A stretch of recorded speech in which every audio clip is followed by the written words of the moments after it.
molestation. Jackson turned himself in and was led handcuffed through the back door of the Santa Barbara County Jail. A half hour later, he walked after posting a $3 million bond. Michael flashed the victory sign to horde the fans and media gathered outside. But I'm here to tell you today, and Michael has given me the authority to say on his behalf these charges are categorically untrue. I think the outpouring of love for Mr. Jackson is sort of extraordinary, and there are people out there from all over the world. On January 16, 2004, Michael arrived 20 minutes late for his court appearance before an irritated Judge Rodney Melbourne. Jackson pleaded not guilty to 7 counts of performing lewd acts on a child under 14 and 2 counts of administering an intoxicating agent. The child in question, the same boy who appeared with Michael in the Martin Bashir documentary. The current accuser is a boy who was approximately 13 years old when he came forward. He was sick. He was a cancer victim. He was a victim of a broken home and of a poor family. Jackson left the courthouse and delighted hundreds of fans by climbing on the roof of his SUV and blowing kisses. 2 months later, a grand jury issued an indictment. However, the specific charges were not disclosed. Then, on April 26, 2004, just days before his arraignment, Jackson fired his high-profile legal team of Benjamin Braffman and Mark Garagos.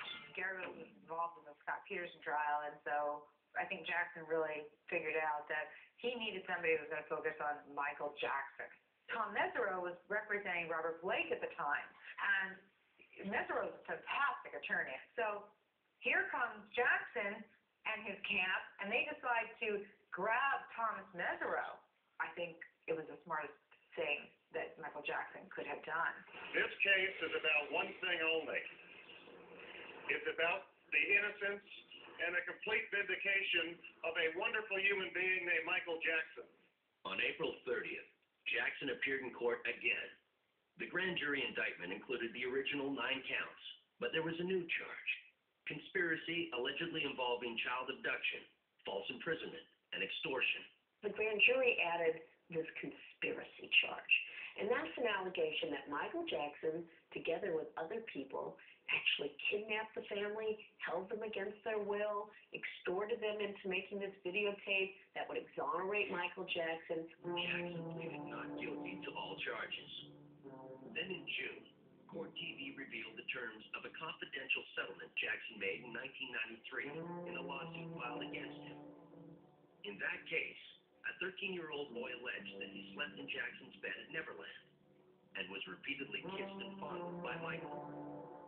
Jackson settled the case for more than $20 million, but expressly stated that the settlement did not signify any admission of wrongdoing. The case never got to trial. In fact, it never got charged because the prosecutors didn't know if they had enough evidence, one boy's word against Michael Jackson.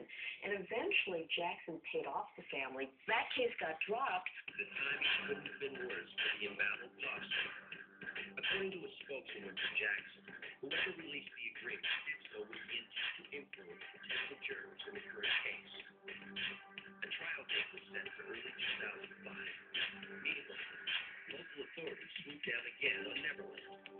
Although they didn't state exactly what they were looking for, published reports revealed that a saliva specimen was taken from Michael.